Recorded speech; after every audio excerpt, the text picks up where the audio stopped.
What's up guys, just a couple days ago, as I'm sure you already know, Apple announced the iPhone 6 and the iPhone 6 Plus. So in this video, we're going to be comparing the two models head to head and talking about what's different and better about the iPhone 6 Plus over the iPhone 6 and then whether you should upgrade to them. I'm sure a lot of you guys that are getting the new iPhone 6 or 6 Plus have already pre-ordered it. I personally don't pre-order my iPhones. I just like go pick them up at the AT&T store and just wait in line. That's just the way I choose to do it. But for those of you who haven't bought it already, this should hopefully help you out to decide which one you should get. So let's go ahead and jump right into it. And we'll start off by running down the specs. The iPhone 6 and the iPhone 6 Plus have an all-new unibody aluminum design, which I think looks really nice. It's really sleek, thin, it's rounded. It just looks nice. I think it's going to feel really good in your hand. Obviously, I haven't seen it in person yet. I haven't held it yet, but I like the design of it from what I've seen so far. The iPhone 6 has a 4.7-inch Retina HD display with 1334 by 750 resolution at 326 pixels per inch. The iPhone 6 Plus has a 5.5-inch display with a resolution of 1920 by 1080 at 401 pixels per inch. With that extra screen space, the iPhone 6 has a 38% bigger viewing area than the iPhone 5S does. Plus will give you 88% more viewing area than the iPhone 5S. That's how much bigger it is. 88% bigger on the screen. Not only that, but there's also 3 times the amount of pixels in the iPhone 6 Plus than there is in the iPhone 5S. And the new iPhones are also thinner than the iPhone 5S, where the 5S comes in at 7.6, the iPhone 6 Plus comes in at 7.1, and the iPhone 6 now comes in at 6.9.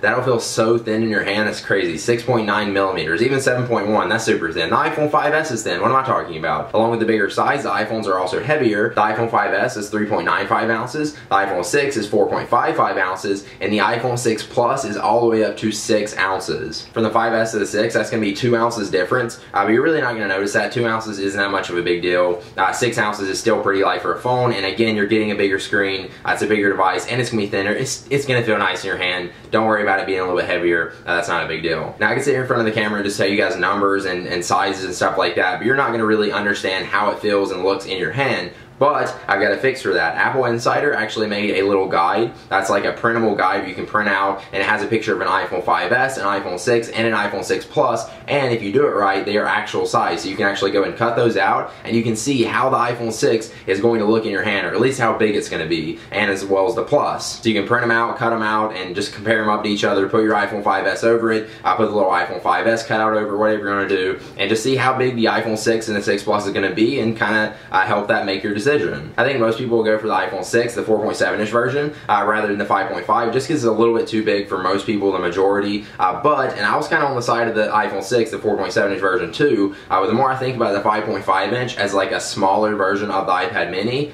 the more I want it, because I love the iPad mini. I love the size of it, and I'm like, wait a minute, a phone almost that big would be pretty freaking nice. 5.5 inches though, good God, that's big to fit in your pocket. If AT&T lets me, I am gonna get both phones, but I'm probably gonna use the Plus. I'll give my girlfriend the iPhone 6, I don't want to use that 5.5-inch screen, which I can see myself getting used to it. If not, I'll just have to switch back to the 6, and I'll make her use the Plus. But that's gonna be weird, giving away a better phone and just not using it just because it has a little bit too big of a screen. That would suck. One thing I did notice about the 5.5-inch is because it's got that bigger screen, apps will look different on the 5.5-inch than it will on the iPhone 6 or anything else. They showed the text messaging app where they had like little text message icons, like the pictures beside people, where normally you don't see them on an iPhone, but with that extra screen size, they're going to put that on there. So certain apps and websites, stuff like that, they're going to be doing that and putting more information on the screen of the 5.5-inch than they're going to do with any other phone. Alright, moving on now, let's talk about some of the specs, and actually both iPhones pretty much have the same internals as far as specs, like the insides and chips and stuff like that, but let's go ahead and cover them. So inside both new iPhones, you're going to find Apple's new A8 chip, which is supposed to give you 25 faster CPU and 50% faster graphics than the iPhone 5S. They also say it's supposed to perform better and actually save your battery life and make your iPhone not heat up as much. And the new iPhones have the new M8 chip, which is the motion coprocessor, which is going to handle your accelerometer, your gyroscope, compass, and the new barometer, which senses air pressure to determine your elevation. So if you're on a run, you're going uphill or whatever, the new iPhone can actually tell you exactly how high you're in too and what elevation you're at. So there you go, there's the specs. Again, they're the same in both phones. Now moving on. Alright, next up, let's talk about the differences in the camera. Both iPhones got some camera upgrades. The back-facing camera is still 8 megapixels, but has a new sensor which makes autofocus much faster, even while video video recording. You can also shoot 1080p video at 60 frames per second, and you can do slow-mo video at 240 frames per second. I am super hyped about that. 240 frames slow-mo.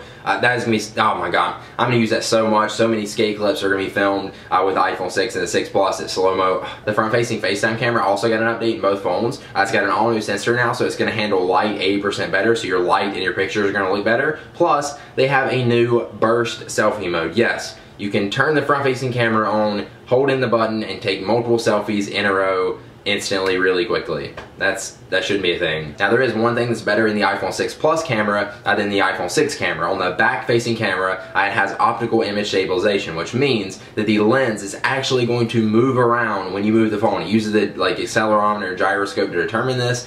So when you're walking, if you're doing like a video shot or taking pictures or something like that, your lens is actually going to be moving when you're moving your phone to keep the shot really steady. That's pretty amazing, and if it works right, I'm super hyped for this feature. It's going to make for really stable video shooting. Again, it's going to make your pictures look better because you're not going to be moving or whatever. It won't make them as blurry. Yeah, this is going to be a really nice feature, and I can't wait to try it out and actually see if it improves it. So if you're shooting a lot of video and you want it to be really stable, then maybe 6 Plus is your option. Also, a couple new features in the 6 and 6 Plus that you're going to get over the other iPhones are going to be faster Wi-Fi, faster LTE. Of course, you're going to get Apple Pay, so you're going to be able to pay with stuff from your phone, not have to have credit cards or anything like that. They're all going to be stored on your phone now. That's only with the 6 and 6 Plus. And it's got voice over LTE, so your calls are going to sound better because they're going to be going over the LTE network rather than the traditional network it goes over. Alright, now moving on, let's talk about battery life, because in both phones, the iPhone 6 and the iPhone 6 Plus, they have a bigger battery, giving it extended longer battery life than the 5S or any previous iPhone. As you see, here's the battery life chart compared to the iPhone 5S, 6, and 6 Plus. The 6 Plus is supposed to get 80 hours of battery life on audio playback,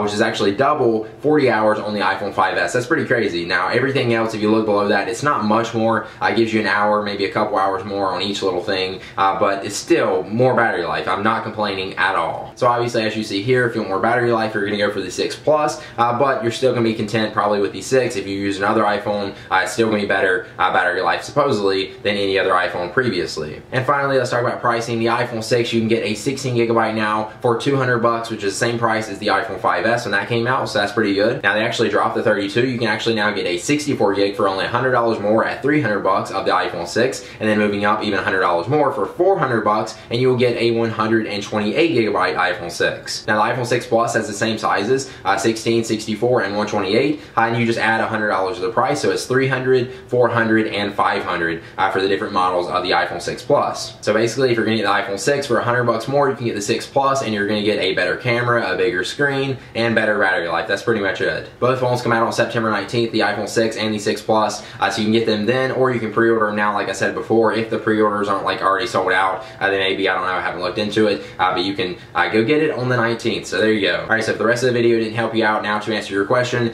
should you upgrade? In my opinion, I think anything from the 5S lower is going to be a good upgrade to the iPhone 6 or the 6 Plus, whichever model you want to go with. That's personally your choice. It's just really, you got to decide whether you should get the 5.5 inch or the 4.7 inch. Again, like I said before, I think the 4.7 inch is going to be good for most people, and then the 5.5 inch is going to be a little bit too big, and I think some people even think the 4.7 is too big, but trust me, that's not going to be it. If you look at a Galaxy phone, stuff like that, lots of people use those phones, lots of people love them. The bigger screen is nice. If you're used to the smaller screen on the iPhone 5S, don't worry about it. As soon as you go to that bigger screen, it's going to be so hard to go back to a smaller screen. Once you go big, you can't go back. If you got an extra $100 though, and you are going to get that iPhone 5S or whatever you're going to get, I would say try to, if you can, spend extra money to get the 6 or the 6 Plus, because it is going to be a pretty big upgrade. Definitely be nice to have a bigger screen. Not that the 4-inch screen on the 5S is bad, just the bigger screen is going to be so much nicer. Alright guys, there you go. There's all the information you need to help make your decision of whether you're getting the 6 or the 6 Plus. Let me know in the comments down below which phone you're going to get, or if you're going to get either one of them, or you're not excited about them at all. Let me know in the comments down below.